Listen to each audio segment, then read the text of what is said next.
काय सांगाल दादा, आज पक्षप्रवेश करून घेतलेला उपमुख्यमंत्री देवेंद्र फडणवीस यांच्या निवासस्थानी काय?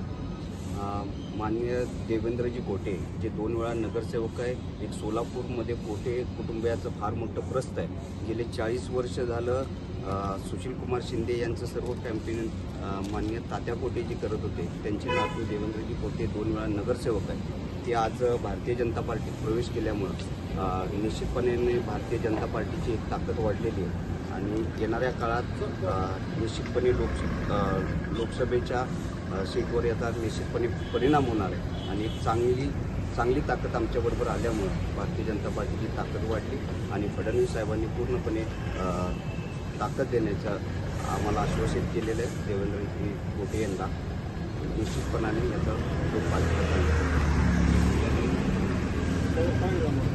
देवेंद्रजी काय सांगाल, कशा पद्धतीनं भाजपवर विश्वास दाखवलेला आहे? देशाचे पंतप्रधान माननीय नरेंद्रजी मोदी साहेब, त्याचबरोबर राज्याचे उपमुख्यमंत्री माननीय देवेंद्रजी फडणवीस साहेब यांच्या कार्यावर विश्वास ठेवून मी आज त्यांना या ठिकाणी भेटण्यासाठी आलो होतो।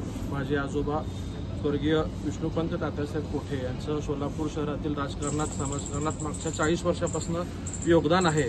याची सर्व वस्तुस्थिती कल्पना साहेबांना होती। साहेबांकडून मला भेटीला बोलवलं होतं। आज त्यांची मी भेट घेतली। शहरातल्या सर्व राजकीय परिस्थितीवरती चर्चा झाली आणि साहेबांनी मला शब्द दिला आहे की मी पूर्ण ताकदीने तुमच्यासोबत उभा राहणार आहे आणि तुमचं पालकत्व मी स्वीकार करतोय। तुम्ही निश्चितपणे जोमाने काम करण्याचं आश्वासन साहेबांनी दिल्यामुळं त्यांच्या कार्यपद्धतीवर, त्यांच्या विचारावर मी प्रभावित होऊन त्यांच्यावर विश्वास ठेवून आज या ठिकाणी भारतीय जनता पार्टी पक्षामध्ये साहेबांच्या नेतृत्वाखाली प्रवेश केलेला आहे। काय सांगा, सोलापूरच्या निवडणुकीमध्ये मनसे रिंगणात आहे, देशाचं नेतृत्व पंतप्रधान नरेंद्र मोदी साहेब करत असल्यामुळं समस्त देशवासियांची भावना आहे की देशात पुन्हा मोदीजींचं तिसरी बार सरकार आलं पाहिजे।